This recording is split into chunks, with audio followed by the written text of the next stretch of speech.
Bonjour tout le monde! Aujourd'hui on se retrouve pour un top, le top 7 des fruits de démons inconnus les plus puissants. Pour commencer, qu'est-ce que j'entends par inconnus? Les fruits de démons dont je vais parler seront déjà apparus dans le manga, mais on n'aura eu aucune confirmation de leur nom ou de leur capacité. Donc c'est parti! X-Drake fait partie de la génération terrible, et c'est sûrement dû à son fruit du démon. Ex-marine, X-Drake possède le fruit du T-Rex, c'est un fruit de type zoanantique, l'un des plus rares types de fruits du démon. Nous ne connaissons que deux formes pour ce fruit, la forme humaine et la forme animale. Quelle est la forme semi-humaine de ce fruit? Quel est son éveil? Bref, nous ne connaissons pas grand-chose pour ce fruit. Ce qui est sûr, c'est qu'il est très puissant. Oui, assez puissant pour faire partie de ce top. Diamond Jaws était le troisième commandant de la flotte de Barbe Blanche. Il possède le fruit du diamant qui lui permet de se transformer en diamant. Nous ne connaissons même pas son type de fruit du démon. Logia, Paramecia, Zoan, nous ne le savons pas. Grâce à cette capacité, il possède une résistance hors du commun. Il peut aussi donner des coups extrêmement puissants. Sa vitesse est aussi augmentée. Il est l'un des rares fruits qui permet d'augmenter sa force offensive et défensive. C'est un fruit très complet et lorsque nous en saurons plus sur ce fruit, on restera tous bouche bée.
Jack la Sèche est un personnage que nous connaissons depuis peu, mais nous savons tout de même qu'il est l'une des trois calamités de Kaido et qu'il possède le fruit du mammouth, qui est un fruit de démon de type zoanantique. Encore une fois, pour ce personnage, nous ne connaissons que sa forme humaine et animale. Sa forme semi-humaine ainsi que son éveil restent encore inconnus.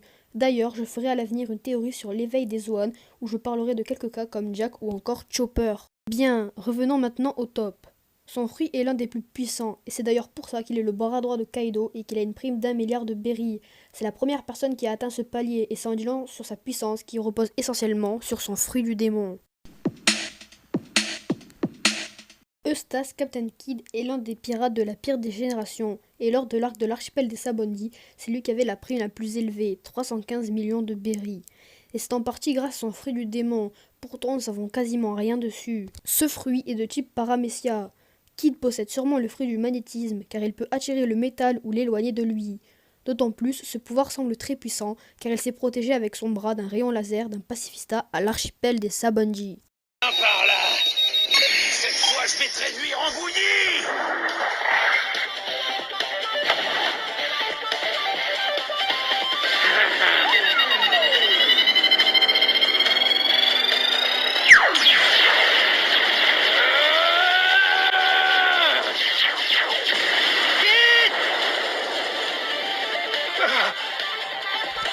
Ripel.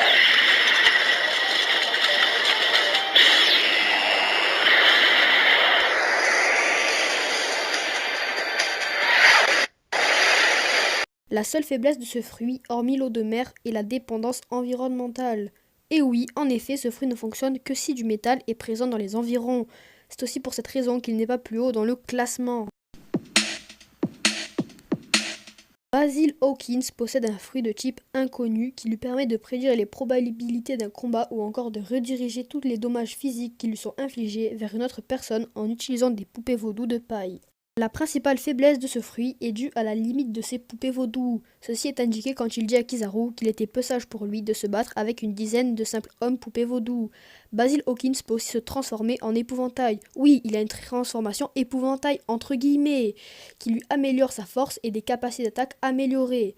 Ce fruit est ultra puissant parce que imaginez que Hawkins possède des poupées extrêmement fortes. Il pourrait alors créer une véritable armée et puis en éveillant son fruit, il pourrait se transformer en gigantesque monstre épouvantail, un peu comme Chopper.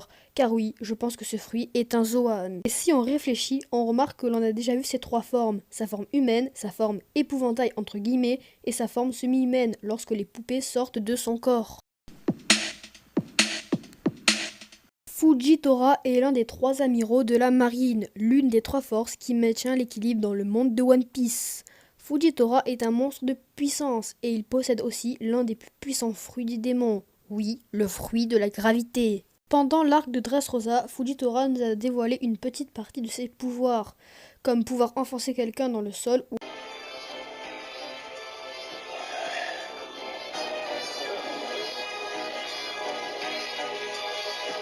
De quel droit tu as fait ça à Trifouillis?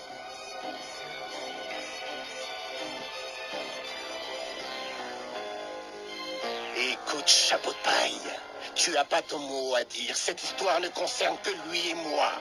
Initialement, l'eau était un de mes hommes. Il méritait que je lui donne une leçon. Récupère Trifouillis. Ok, je m'en charge.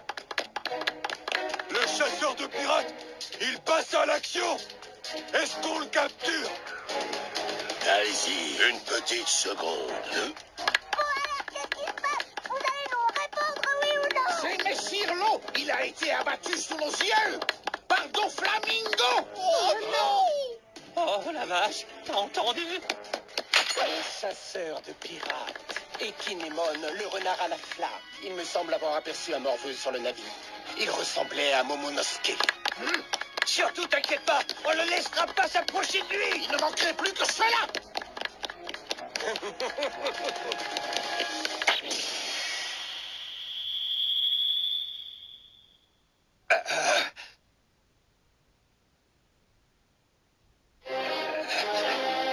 Je le connais.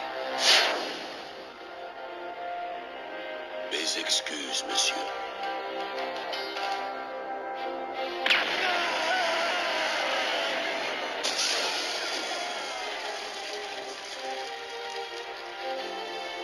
T'es vraiment super fort. Comment tu t'appelles?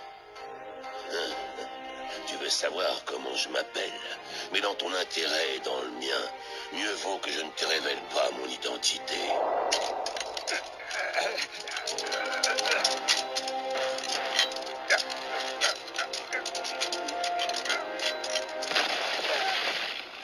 C'est quoi cette pression énorme? Et d'où lui vient son incroyable puissance?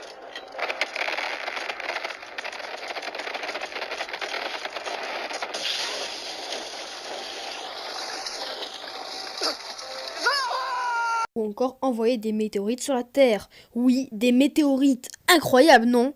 Mais ça s'arrête là. Chose. Je dois gagner du temps. Les chapeaux de paille et moi, nous sommes sur un pied d'égalité. Nous avons formé une vraie alliance. Qu'il est maladroit, celui-là. Dans ce cas, tu es destitué de ton titre. J'espère que ce sera la seule nouvelle pour aujourd'hui.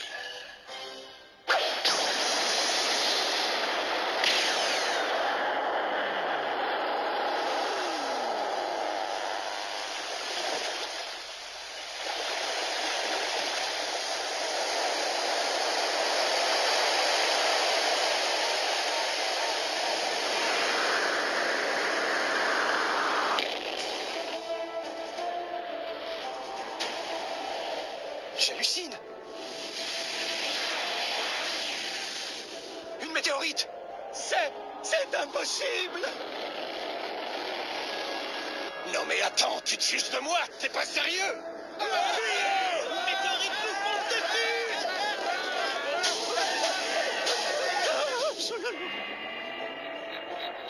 Roum!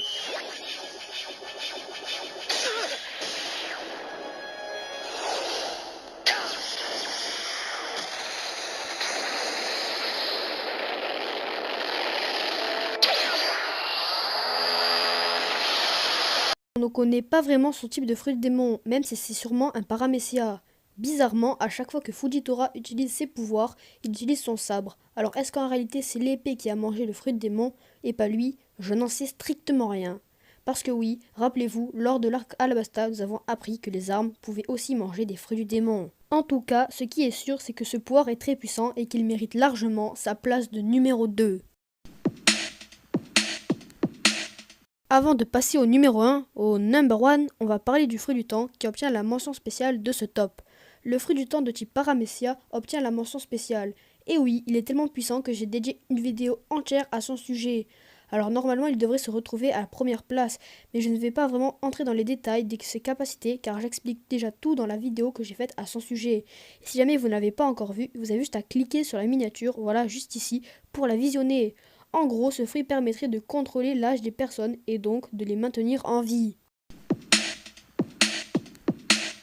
Marco, aka Marco le Phénix, le second de Barbe Blanche, le second de l'homme le plus fort du monde, est classé premier de ce top. On a pu admirer ses pouvoirs à Marineford qui lui permettent de voler et se régénérer face aux attaques. On a aussi appris que son fruit figurait dans l'une des 2 catégories connues de fruits du démon les plus rares.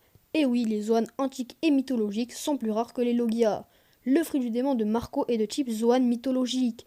Marco possède sûrement le fruit du phénix, d'où son surnom Marco le Phénix. On peut aussi penser cela, car un phénix peut voler, tout comme Marco, et un phénix se régénère de ses cendres. Marco, lui, se régénère lorsqu'une attaque qui ne comporte pas de haki lui est fatale, ce qui fait référence à la régénération, et les flammes bleues de Marco font référence aux cendres, bien qu'elles ne brûlent pas.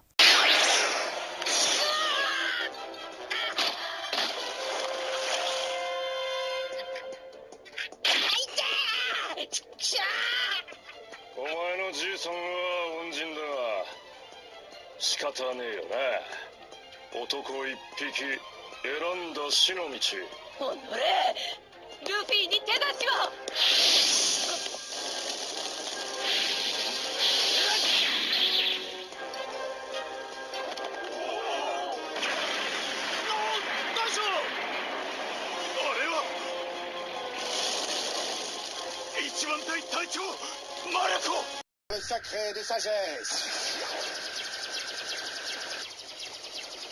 Dis donc, tu brilles un peu trop fort, toi.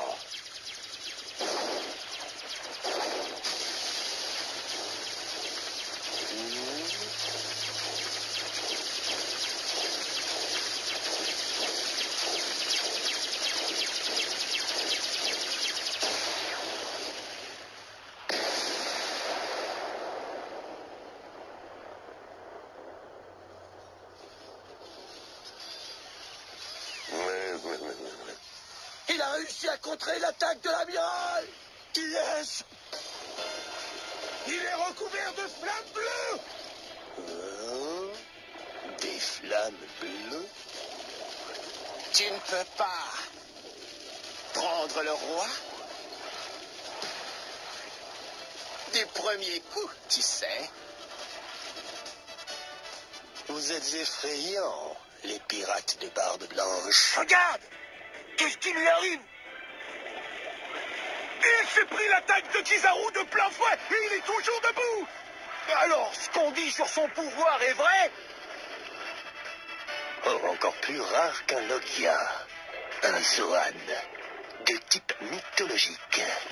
Regardez, ses blessures disparaissent. Incroyable, l'attaque n'a eu aucun effet sur lui. Enfin bref, ce fruit est tout simplement hyper puissant et il mérite très bien sa place de numéro 1. Pour le moment, nous ne savons pas grand chose à propos de ce fruit, mais je suis sûre qu'à Wano Kuni, nous en apprendrons beaucoup plus à son sujet. Et voilà les amis, c'est déjà la fin de ce top. J'espère que ça vous a plu et je vous invite très fortement à mettre votre top à vous dans les commentaires. Moi je vous dis à très vite, ciao!